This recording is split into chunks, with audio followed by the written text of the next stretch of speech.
Prologue, a portrait of Tara. Oh Gina, it's beautiful. Mark exclaimed in awe. No, I mean. He's stumbling for words now, which is kind of flattering. It is beautiful, but it's more than that, it's just so brilliant. The raw emotion in her face is mesmerizing. How did you ever capture that? So, Mark was one of my two best friends growing up. I say was because after we both graduated from art school, Mark took a job out east as a graphic designer while I stayed here, pursuing my dream of being a starving artist, destined to have my paintings discovered and praised long after I was dead. Well, really I had just hoped to be able to make a modest living selling the odd canvas and prints at local art fairs while my boyfriend and fiancé was finishing law school. Actually, the last time I saw Mark in person was at Dan's and my wedding 3 years ago. Until today, we'd only communicated sporadically via social media. So I was pleasantly surprised last week when he called and told me he had taken a job back here and was coming in this week to look for an apartment. He arrived at my house about an hour ago and I'm giving him a tour of my art studio. Funny thing, my life as an itinerant painter came to a sudden halt when a local collector bought one of my paintings. I had made prints of several of my oil portraits of various women I had painted, mostly of friends and a couple of relatives who modeled for free, and they were selling reasonably well. In my little booth at an art fair out in one of the city's ritzier suburbs, I had a few of the originals hanging on the tent walls with outlandish prices on them because you never know who might be dumb enough, sophisticated enough to appreciate them. This man pulled out one of my prints and asked if the original was for sale. It wasn't one of the canvases I had on display because it is quite a large work. It was also one of my favorites because it was of my other best friend and a person very special to me. So when this guy asks the price, I blurt out the first ridiculous amount that enters my head, 10,000, and he smiles and tells me, if the original looks as good in person, then you have yourself a sale. A few months later he sold it in his downtown gallery for 15,000. Since then, my friend has become my principal model and the reason I have a backlog of commissions. Yet she refuses to take any money from me. She says our friendship is too valuable. As Mark stands here looking at my latest painting of Tara, our childhood friend, I am pleasantly amused when he asks, "Who is she?" Chapter 1, Meeting Maeve. Just a woman I occasionally hire. I lied. I don't suppose I could meet her sometime, Mark said hopelessly with a little laugh. I get that question all the time, but she is a very private person, and I've promised to never violate her trust, which is not a lie. I promised Tara that I would never reveal her identity to anyone. When Mark first arrived, I was shocked at how much he had changed in 3 years. As kids, the three of us were outcasts, teased and bullied. Mark was short, pudgy, and always drawing cartoon characters. Perhaps his decision to retaliate by drawing unflattering caricatures of our classmates and post them around the school was not properly thought through, but I did admire his creativity. I was a bit reclusive, constantly drawing, and not terribly eager to socialize. Now that I think about, I can see why I was an outcast. I wasn't the friendly type back then. Tara? Well, Tara was not exactly Tara back then. By the time Mark and I graduated from art school, Mark was borderline obese, slovenly, with a scruffy beard. He didn't look any better 3 years ago, maybe even worse. The Mark that arrived at my house was 40 or 50 pounds lighter. His hair was longer, his beard was gone, not clean shaven, but gone as in nothing there to shave. He smelled of lavender, definitely not slovenly anymore, and his nails were manicured. After talking mostly about my life and career, I finally got Mark to talk about why he was moving back after all this time. I was really tempted to simply jump to the obvious and ask about his gender transition. But I made that mistake once before, so I patiently waited until he gathered her courage. "So, this is exciting, having you back here. I was so happy when you called," I said, while pouring us each a lovely cup of herbal tea. "I'm dying to hear about your new job." "Well, it's a bit of a career change. I'm going to teach graphic design at a junior college near downtown, hoping to find an affordable apartment nearby. I'm taking a significant pay cut, but it's a lot less expensive to live here, so I should be better off. I bet your parents are happy you're moving back. Okay, you have to promise that everything I tell you is strictly just between us, please. Mark pleaded. Of course. I can see how nervous Mark is becoming. Listen, I'm still keeping your secrets. I've never told anyone about the rose tattoo on your butt. Bet your parents still don't know about that. You can tell me anything. I got a small smile, but Mark is still nervous. I'm glad I didn't mention the secret about seeing him wearing his sister's clothes. I haven't told them yet. I need to work a lot of things out first. I'm just sitting here trying to give Mark as much time as needed. 6 months ago, I was at a professional conference and met a graphic artist from here. He invited me out for dinner with his girlfriend. Not long after we were seated, she started talking about how they met. Until then I didn't have a clue that she was transgendered. She looked at me knowingly and laughed, saying, "See, it's easy to talk about when it's about your true self." Mark sighed, shrugged her shoulders and said, "My true self has always been female, for as long as I can remember. I started transitioning over a year ago. I've been taking hormones for almost 6 months." A complicated look of both relief and anxiety spread across her face. "Can I ask what your name is?" "Maeve with your red hair, that is a perfect name for you. I like it very much." After several minutes of crying and hugging, she gave me more details about her move. Maeve had been keeping in touch with the trans woman, Samantha, that she had met. She teaches at this junior college that fully supported her transition and had told Maeve about an opening in the art department. She applied and was offered the position. When she starts in 3 months, it will be Maeve teaching, not Mark. "Gina, I was serious earlier. It's really important to me that no one knows about this unless I tell them. You know what a horrible time I had growing up. I'm taking a chance coming back because I'm still afraid of some of the people who bullied me. I've looked at their social media pages. They haven't changed. But I was so alone out east that now knowing I have you and Samantha, maybe her friends, and maybe my family to support me, this is where I need to be." After Maeve left, I sat there thinking. I had had almost an identical conversation with Tara several years ago. When we were kids, she was still a boy named Tom. Tom had gone away for college and neither Mark nor I had heard from him for 4 years.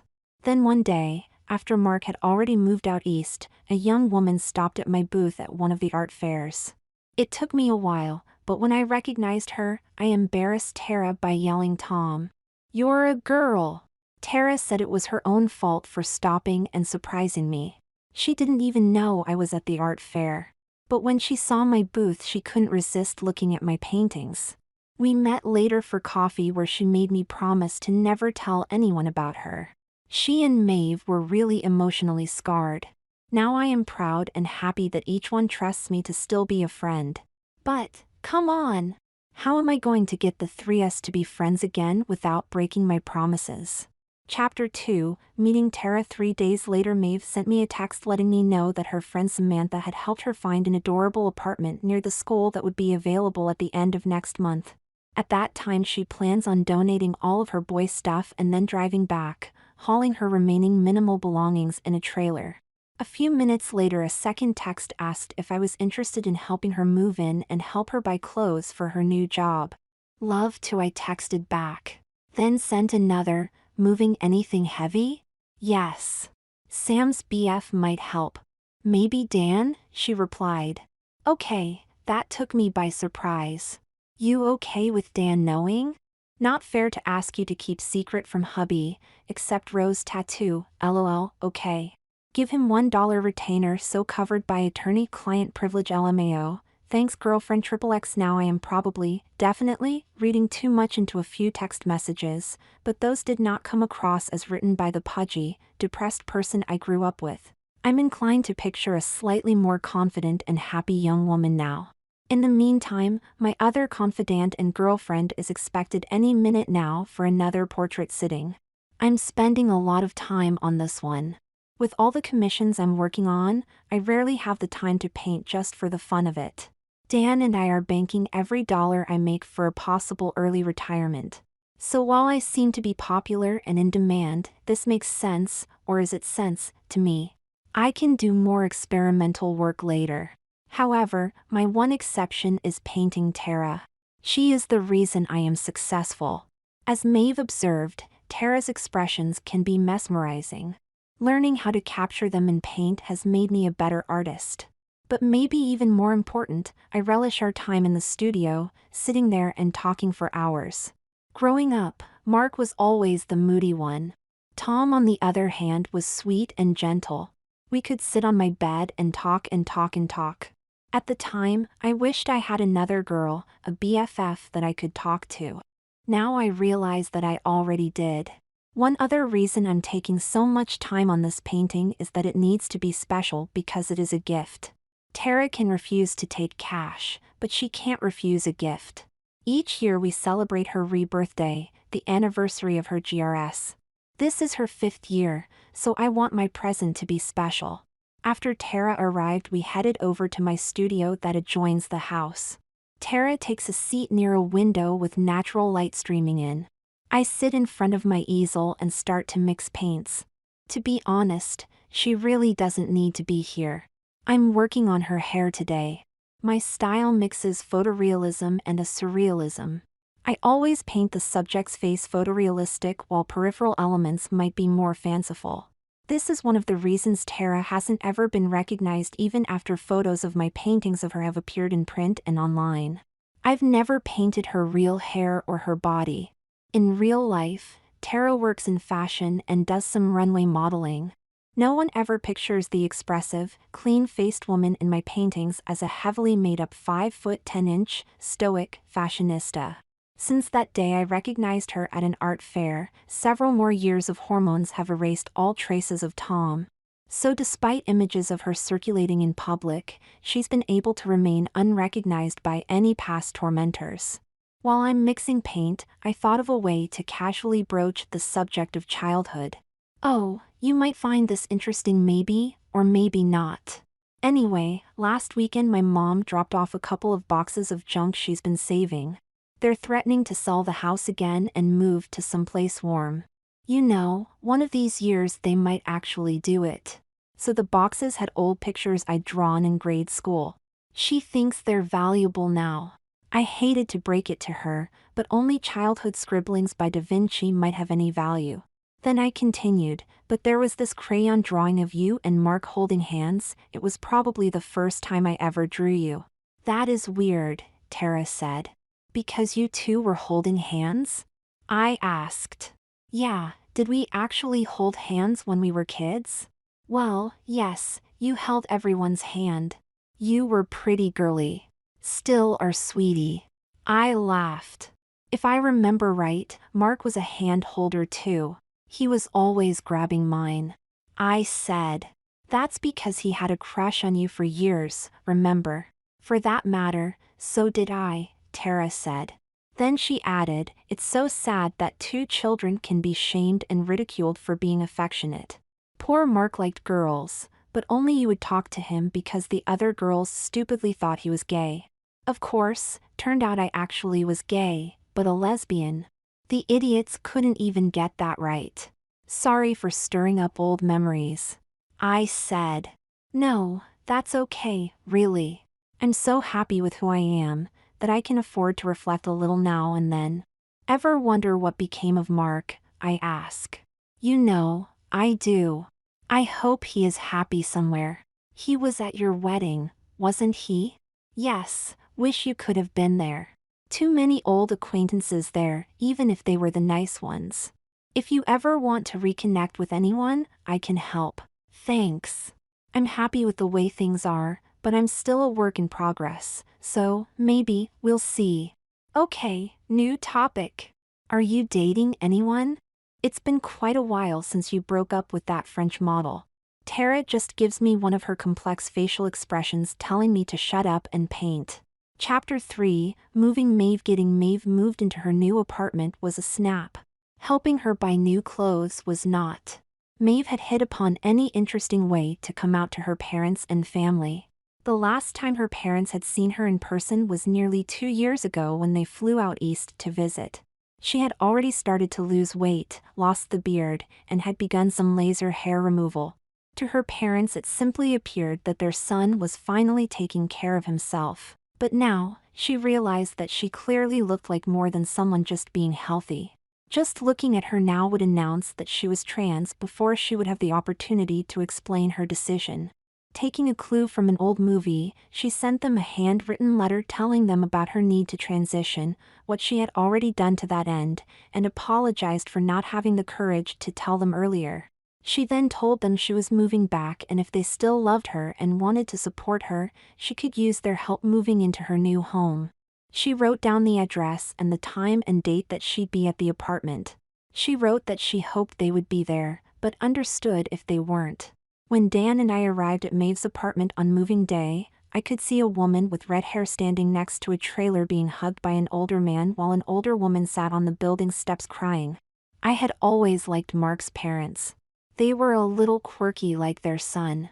After seeing them embrace their daughter, I now love Maeve's parents. Since I hadn't seen them since art school graduation, I was also on the receiving end of a few hugs. In the meantime, another car pulled up with Maeve's older brother, his wife, and 3-year-old girl. With a little prodding, the girl went up to Maeve and said, "Hi, Auntie Mav." Even my husband had to wipe a tear away after that. So the heavy furniture was quickly moved and arranged by Dan and Maeve's brother. Her mom and sister-in-law took care of most of the unpacking of kitchen stuff while Maeve and I put away linens and bathroom items. By the time we were finished and looked around, I was struck by how feminine the place looked. It was obvious that slovenly Mark no longer existed. I am going to miss him, but I'm much more excited to be friends with Maeve. That is until the two of us went shopping the next day. Since she ditched her male clothes, her remaining wardrobe mostly consisted of dresses and heels she would wear to take Instagram selfies and to occasionally go out to gay clubs. Her friend Samantha had given her a very helpful list of friendly consignment shops and boutiques. Unfortunately, since today is Sunday, a lot of them were closed. When I arrived at her new apartment, I had planned on first taking her over to Eastgate Mall and Target to look for some inexpensive essentials like undies, socks, t-shirts, jeans, and shoes. Then check out the shops on the list that were open for some good quality jackets, tops, and slacks for teaching. When Maeve opened the door, I almost started laughing. Fortunately, I controlled my response because it would have certainly gotten our renewed friendship off on the wrong foot, especially with someone who was laughed at unmercifully as a kid. "Maeve, wow, you look really sexy," I said because it was the nicest thing I could think of saying. Maeve had on a red mini dress, heeled strappy sandals, and more makeup than I've worn in the last year. Yesterday was the first time I'd seen her dressed as Maeve. After she had just driven halfway across the country, she looked like any other tired 20-something woman wearing yoga pants, t-shirt, tennis shoes, and a splash of lip gloss. That Maeve I could take to a crowded Sunday at a mall overrun with marauding packs of teenage girls. This Maeve will draw a lot of unwanted attention for any woman, let alone a trans woman. Now, don't get me wrong. Maeve already looks great with her slimmed down 5'5" body and longish red hair. I never would have imagined that there were delicate features hiding behind the face of the chubby boy I once knew. I can see that by the time those hormones finish working their magic, she'll be as stunningly beautiful as Tara. If we ever become a trio again, I'm going to end up being the ugly duckling of the group. Can I ask you something? I ask. Sure, have you ever gone shopping at a suburban mall? As yourself, as Maeve? I tried. Several times. But I never had someone to go with, so I'd lose my courage, she said sadly. Okay, so I bet you were afraid of not being seen as female, right? Maeve nodded yes. So when I go shopping, I just want to shop. Not be judged or stared at. So I'd love it if you would wear this outfit to my next gallery opening. But how about finding something like you were wearing yesterday? Maeve looked a little defeated, but she sighed and went to her bedroom and found a Disney princess t-shirt, a pair of shorts, and a pair of flat sandals. I decided to call this a victory and not push her to tone down the makeup. At least now she looks like a prepubescent teen girl who had watched one too many YouTube makeup videos, and at least there would be dozens of them at the mall. The odd thing is, a prepubescent teen girl is what Maeve essentially is at this point in her transition. I have a feeling I'm going to be more like her mother than her friend today. Maybe that will be good practice. Besides Tara's and Maeve's secrets, I have my own. Dan is up for partner at his firm. That's not the secret. The secret is that I'm pregnant. Because of office's politics, we don't want my pregnancy to affect the partnership decision. I just know that by the end of this shopping trip, I'm going to want a couple of glasses of wine. And I can't. We went to a Target to get Maeve accustomed to being around mostly adult women shoppers who were too busy with their own shopping lists to care about us. I was feeling optimistic after we picked out several pairs of socks, sleepwear, and some fuzzy slippers without any arguments. Then I suggested picking out a few tops and Maeve's interest peaked. She hurried over and started sifting through racks of tops, pulling out everything that had sparkles, bare midriffs, or, I'm not kidding, unicorns. I had to force her to also take a few age-appropriate plain tops to the changing room. Minutes later, she popped out to show me how cute this one is. I heard a woman standing somewhere behind me stifle a laugh at the sight of Maeve wearing a midriff-bearing, purple top with 2 sequined unicorns, one on each breast. No, no, no. I mutter and rush her back into the changing room. After much pouting and a borderline tantrum, we bought the tops I picked out, and the unicorn one, only after Maeve promised to never wear it in public or post it on Instagram. Several hours at the mall resulted in several more disagreements over what she needed to buy versus what she wanted to buy. I won most of the arguments thanks to some very kind salesgirls. Of course, the things I picked were usually more expensive, so that they were more than happy to support me. Our biggest problem was buying jeans. No arguments, just problems. Maeve was getting pretty depressed because nothing fit until we finally hit the jackpot at the last store we went to. As we paid for several pairs of jeans, an exhausted Maeve shocked me by telling the salesgirl how hard it was to find jeans because she was transgendered. The girl looked up from the register and said, "No, it's hard to find jeans that fit because you're a woman. Welcome to the club." That girl is going to go far in her sales career. With that, we called it a day and decided not to hit the consignment shops. Instead, we decided to ask Samantha to take Maeve shopping for work attire since she would know best what is required. We took our purchases and headed back to Maeve's apartment and ordered pizza to be delivered. She apologized for not having any wine or beer yet, so I didn't have to come up with a clumsy excuse for preferring lemonade. Chapter 4, A Portrait of Maeve. Gina, I really like this one. You're experimenting. Who is she? Is it a commission? Tara asked while she was getting ready for her final sitting. No. One of Dan's clients is kind of a quirky woman. She was goofing around and I noticed how expressive she was. More with her body rather than facial expressions like you. She let me take a few photos and I'm only painting from them. She doesn't sit for me. So, yes, experimenting. All true. Maeve did give Dan a $1 retainer. This one is going to be a gift for Maeve. She looks cute and fun. I don't suppose she's a lesbian, is she? Tara asked somewhat hopefully. Damn. I hate this. One of these times I'm going to break and I won't care if either one or both hates me. Wait, they only asked me to promise not to tell who they were before transition. Both of them are open about their gender transition and sexuality. Sorry, I think attorney-client privilege extends to the wife, so I can't divulge her identity, but between you and me, she's definitely a lesbian. As I got ready to put a few final adjustments to the pigmentation of the eyes now that I have the exact early evening light hitting Tara's face, we start our usual girl talk session. Are you going to be able to make the gallery exhibition Saturday evening? I ask. Yes, schedule is all cleared.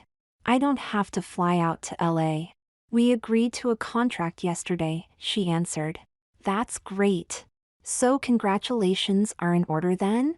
You're now officially a dress designer with her own label?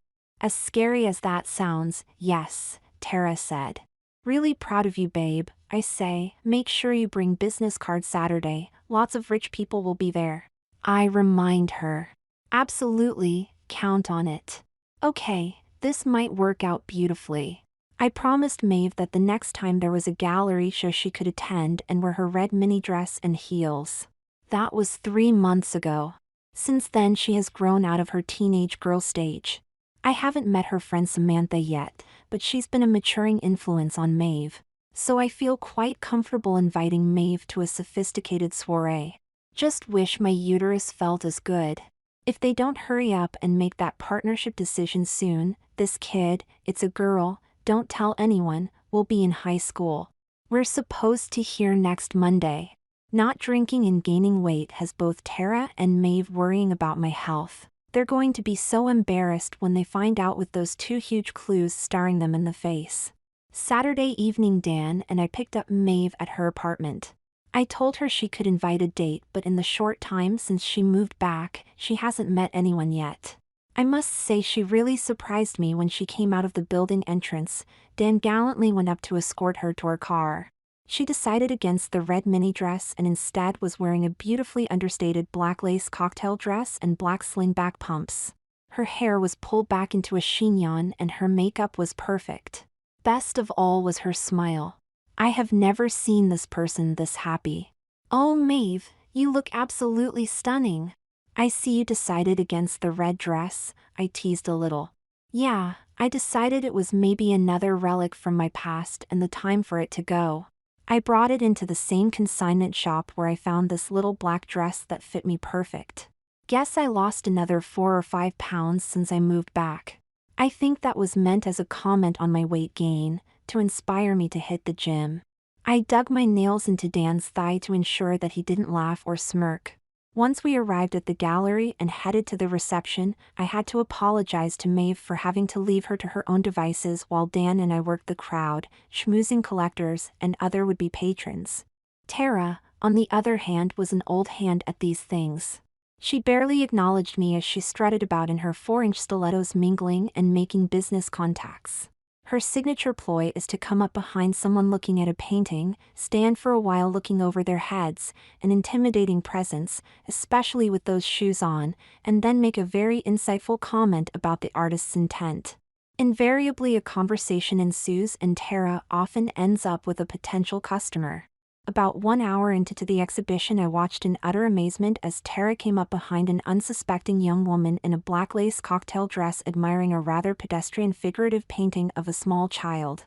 Maeve is an exceptional digital graphic artist, but she has no feel for more traditional art, although she does like my work. I watched intently as Tara and Maeve interact. Normally, Tara spends no more than 10 or 12 minutes chatting before looking for her next target. It's been over a half hour and they're still chatting after heading together to the bar. Eventually, Tara moves on, continuing her routine. But I can see Maeve's face and she is absolutely glowing. When I turn around to go back to my routine, there is Tara hovering over me. Shit, Tara, stop doing that. You always scare the hell out of me, I yell. Sorry Gina, I forgot again. I need to ask you something privately, she whispers. Okay, what? There's this really cute girl at the bar in a black dress, she says. Can you take a quick peek and tell me if that's the one in your painting? She asks me. So I pretend to take a careful but discreet look and turn back to Tara. Well, is she? Tara pleads. Yes, but she's Dan's client, so I won't tell you anything more. I understand, but can you at least assure me she's not an axe murderer or something worse? Worse than an axe murderer? Come on Tara, you know Dan just practices business law. So if I said I wanted to ask her out, you'd be okay with that? Sure, why not? Just don't mention Dan, me, or the painting. Tara gives me a big hug, then whispers I found this great spinning class. Give me a call if you want to try it with me. Now, I've come to the conclusion that my promises to both Tara and Maeve were stupid when it came to telling them about each other. I could take Tara over to Maeve and tell them and they would fall into each other's arms and squeal and laugh and generally make a spectacle of themselves. But I'm not going to do that. I'm having too much fun now. Besides, I'm pregnant, my feet are killing me in these heels, and I'm pissed that Tara is running around in stilettos like they're bedroom slippers, and I deserve a little entertainment before I'm knee-deep in diapers. On the way back to Maeve's apartment, she sat in the back seat of our car with a huge grin plastered on her face. I had the feeling she might be back in teenage girl mode the way she giggled when I asked how her evening was. Now, I was dying to know if Tara actually did ask her out. I just couldn't figure out a clever way to find out. Turned out I didn't need to be clever. My husband, noticing how happy Maeve looked, simply said, "Sorry we had to run around all evening talking with potential buyers. Hope you were able to find some less pretentious people to talk to."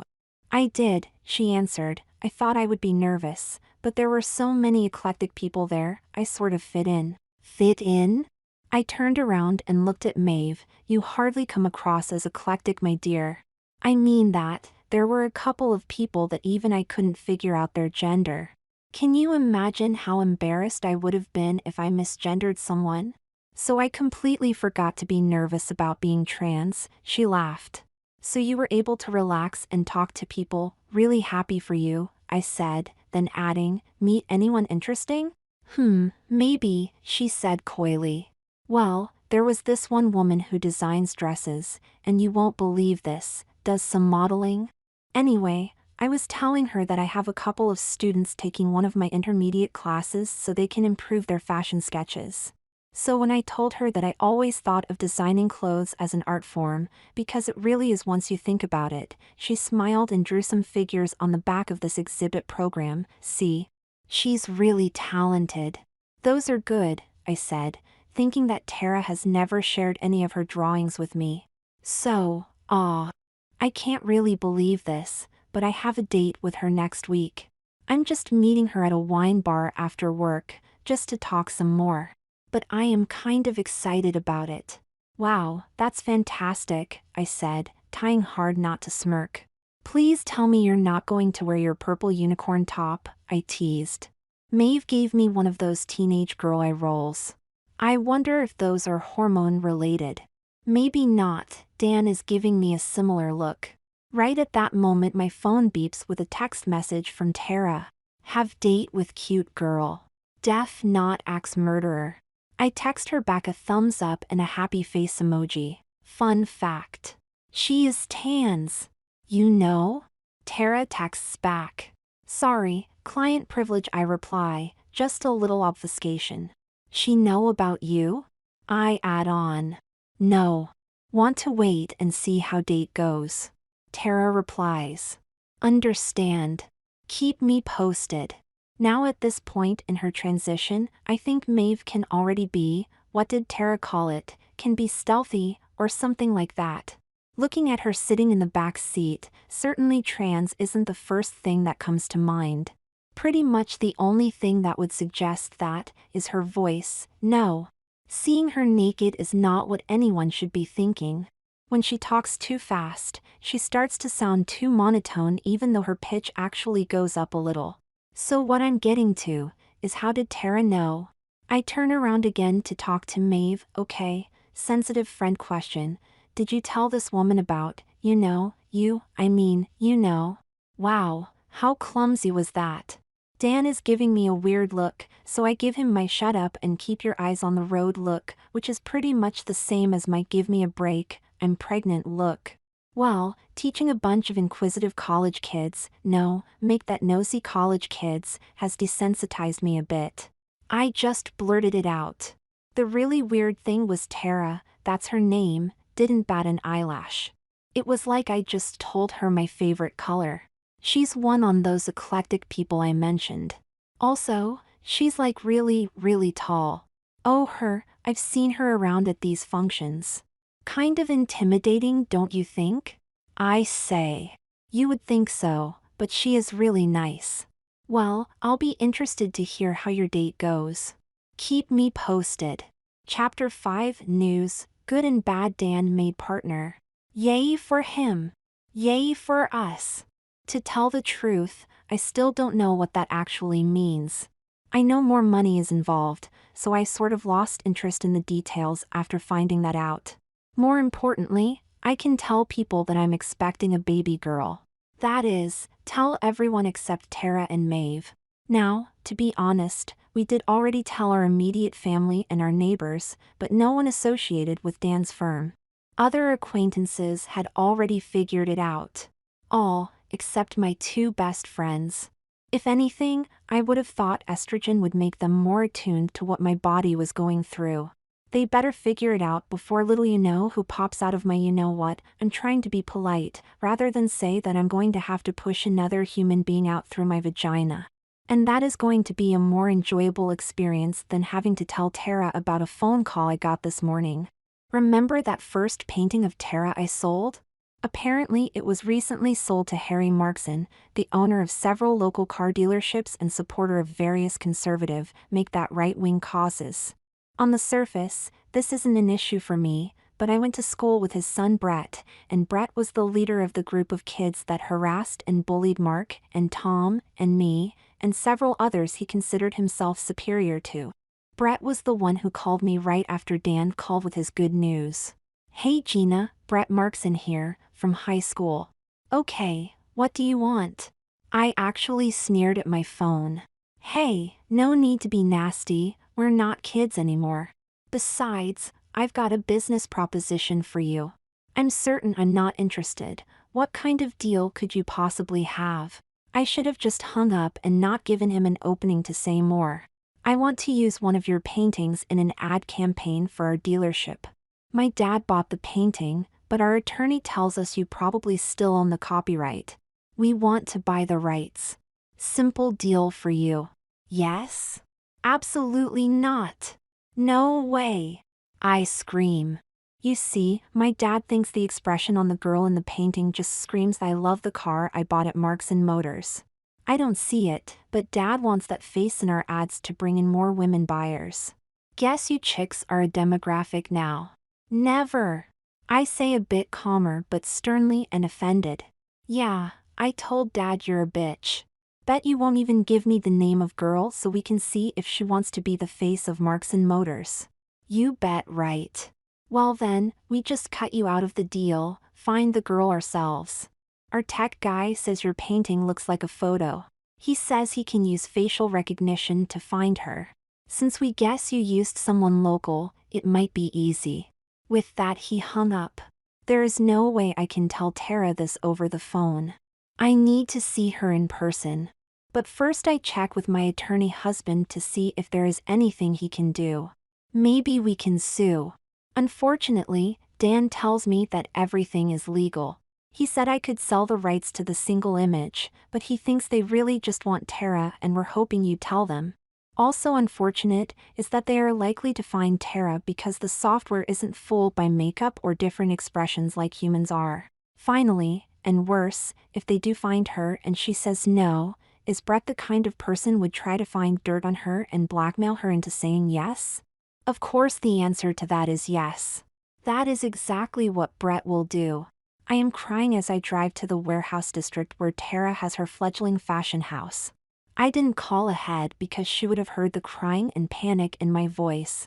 Several minutes after I relay the conversation to her, Tara is sitting at her desk quietly thinking. No crying, no swearing, no expression, nothing. Finally she looks at me and almost smiles. Now I'm really worried. I'm envisioning horrible headlines in the local paper about a deranged fashionista shooting up local car dealer. "You know, Gina, this might be interesting," she says. "What the fuck are you talking about?" "This is homophobic, misogynistic, and certainly transphobic Brett fucking Markson we're all talking about."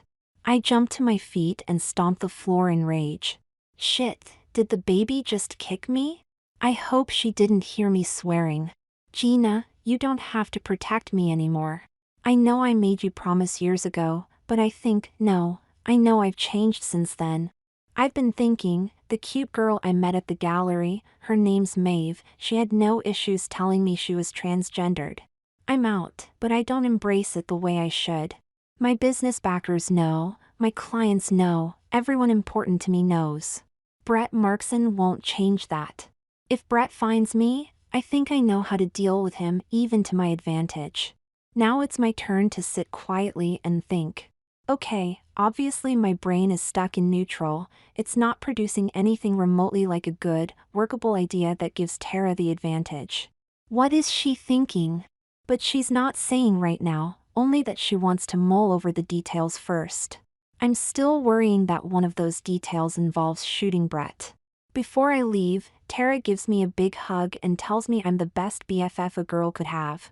Then she goes back to her desk and starts working as if I had just told her the copier was jammed. Then the baby kicked again and I became fixated on her. Chapter 6, A Celebration. A month later, still silence from Markson.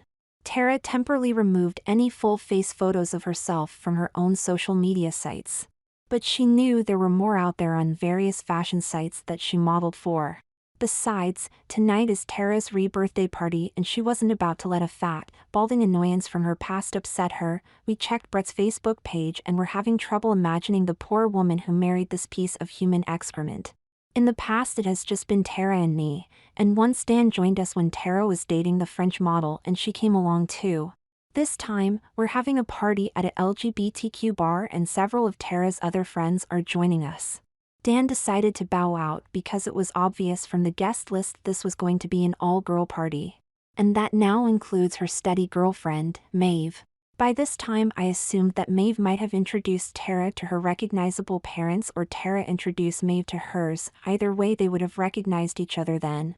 So I keep a careful watch to see if they've figured out who each other is, because it would be just like them to turn the tables on me, and pretend they're clueless just to get back at me. After all, that's what BFFs sometimes do, you know, just for fun. But so far, if they have, they're both damn good actresses. This evening will be the first time since the gallery exhibit that the three of us will be at the same place. And it's a foregone conclusion that we'll end up chatting together. So no doubt, tonight's the night for the dam to burst and the tears to start flowing, or not. I'm one of the last to arrive, last-minute change of clothes, don't ask, and find myself a nice comfy seat in the party room and kick off my shoes. One of the other guests has left a half-full glass of red wine on the table.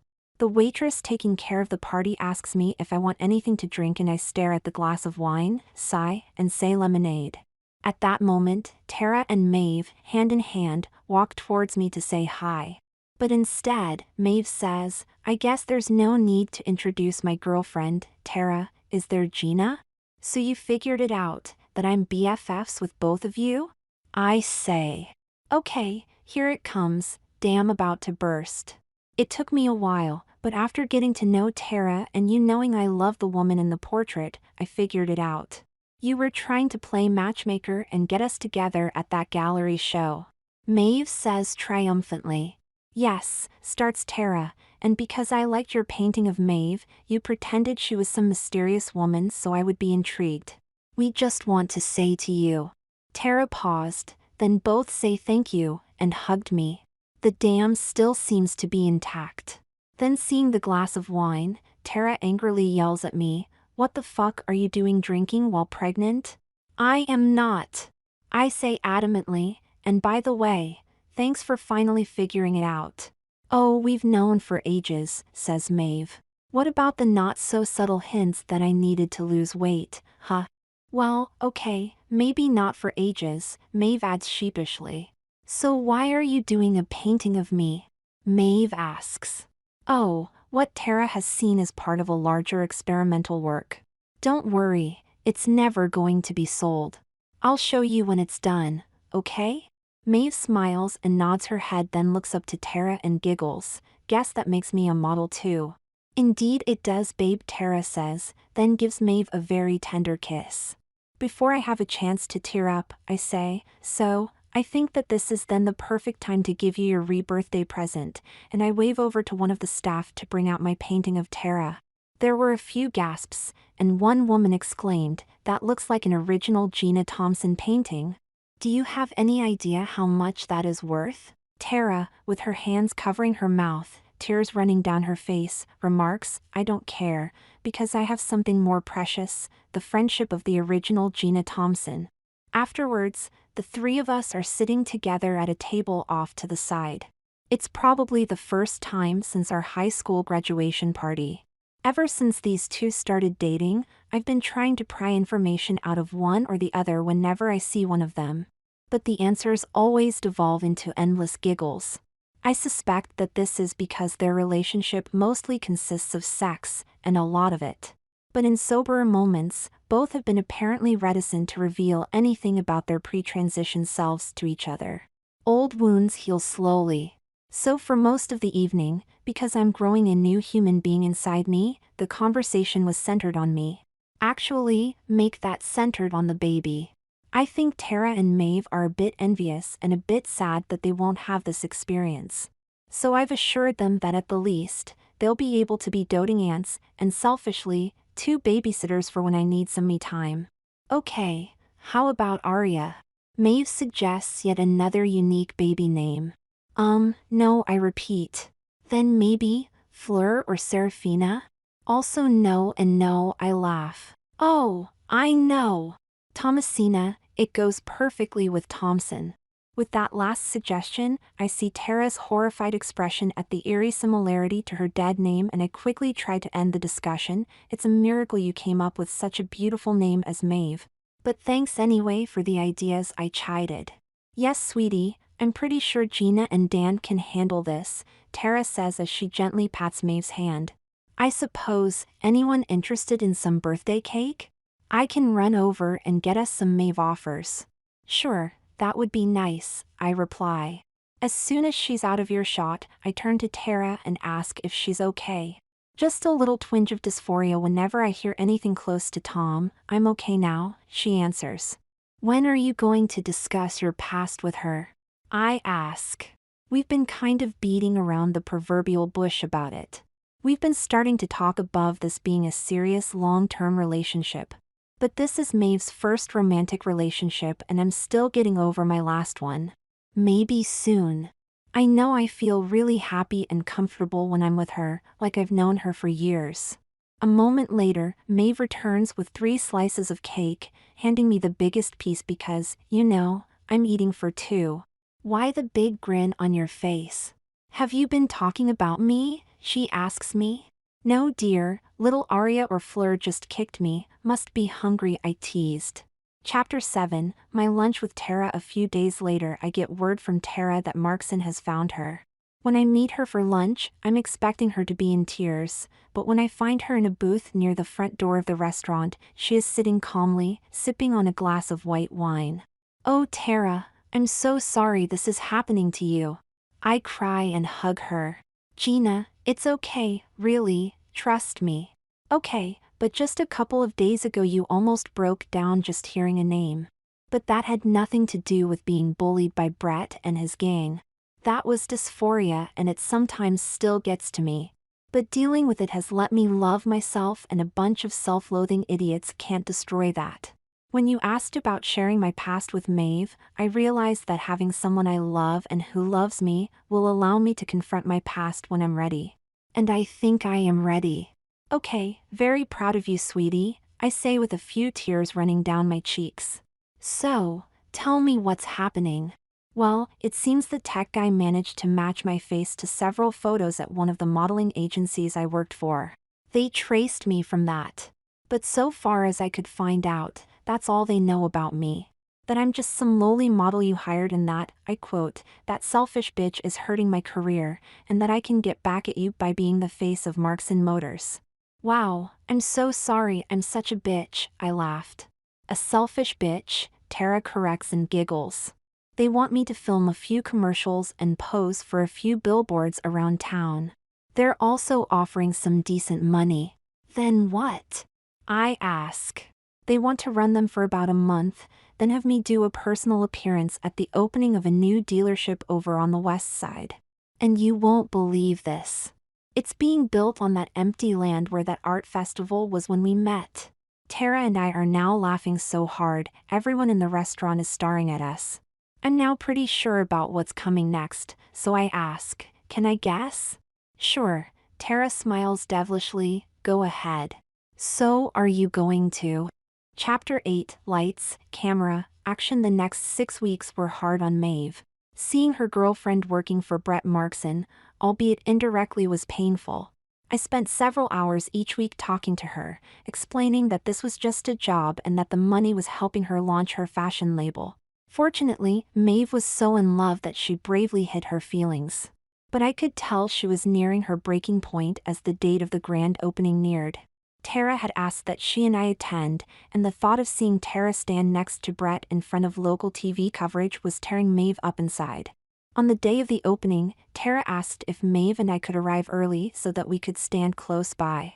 I tried to convince Maeve that this was to give Tara support because she might be nervous speaking on live TV. I also wanted to be close enough to make Brett uncomfortable, perhaps worrying him about why I was there. After Brett's insipid, self-gratuitous remarks, he finally got around to introducing Tara, the face of Markson Motors. The first obvious thing I noticed as she walked, make that strutted, out onto the small riser outside the main showroom, was that Tara was dressed as her old familiar fashionista self and not the fresh-faced girl next door portrayed in the TV commercials. All 5'10" of her perched on ridiculously high heels, wearing a revealing tulle dress from her own collection, definitely a bold choice considering the rather cool weather outside, and makeup fit for a red carpet, stood towering over a stunned Brett, taking the microphone from his meaty hand. "Thank you so much, Brett and your entire family, for giving me this rare opportunity to speak about the wonderful way Markson has embraced this community and for the commitment they are making to serve all of their customers with the same honesty and attention that they have shown me. Everyone is welcome at Markson Motors." I can see Brett grinning from ear to ear and imploring the crowd to clap in agreement. Tara leans in and gives Brett a little hug and a kiss on the cheek, then continues speaking. "I know this to be true because asking me, a transgender woman and a lesbian, to be the face of their company is such a public endorsement for equality and tolerance that I cannot fully express my gratitude to Brett. At least I can now show him here, in front of all of you." With that, several of Tara's friends bring out a large placard that Tara presents to Brett, naming him an honorary member of the LGBTQ community. Brett is standing there hopelessly confused. With wild cheering from the crowd, suspiciously filled people I know I've seen before, and TV cameras rolling, all he can do is try to smile and wave. Then an angry-looking older man, presumably Brett's father, starts yelling at Brett. Tara is standing nearby trying to listen.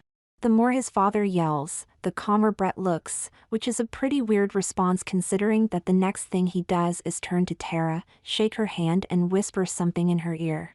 Tara smiles and gives him another hug and the two of them walk back into the showroom. As the crowd disperses, Maeve and I are dumbstruck. "What the fuck just happened?" Maeve asks me.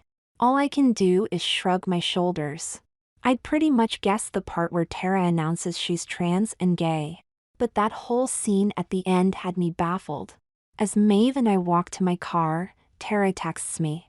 "Let's meet at your place in about an hour." Chapter 9, Revelations. Tara must be running a bit late.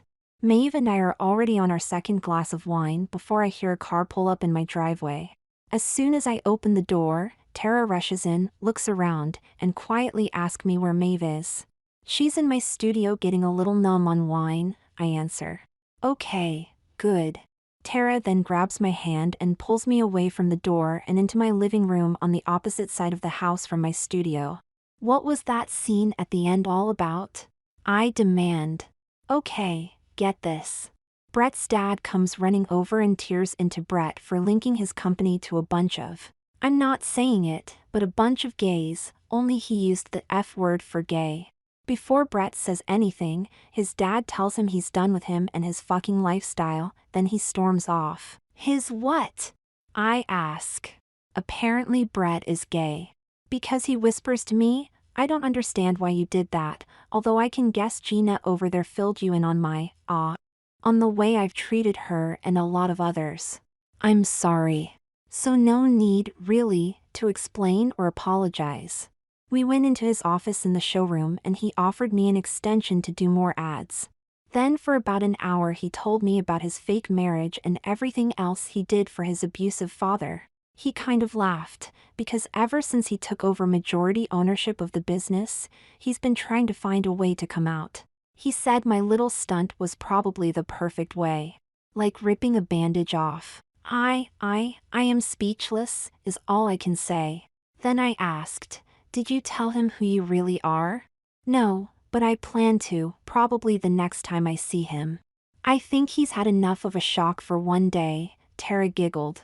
Now, I really need a glass of wine and a hug from my girlfriend. As soon as we walk into my studio, Maeve runs over and grabs Tara around the waist.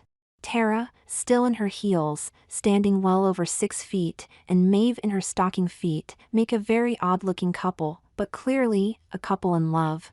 After pouring Tara a glass of wine, I casually walk over to a large easel, draped with a tarp, and tell my two best friends that I want to show them something.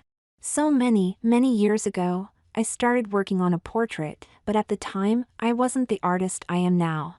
So I decided recently to try it again. I think it came out much better this time and that hopefully I captured the subject's true essence. I'd be honored if you two accept it as a token of our friendship. With that, I pull the tarp off the painting I started of Maeve that now has her holding hands with Tara. If you don't mind, I am keeping the original, I say as I reach for a small, framed crayon drawing of Mark and Tom. To use words to describe the range of emotions that flooded their faces would be futile. But they are seared into my memory. I think it will make for a great painting someday. Maybe a wedding gift.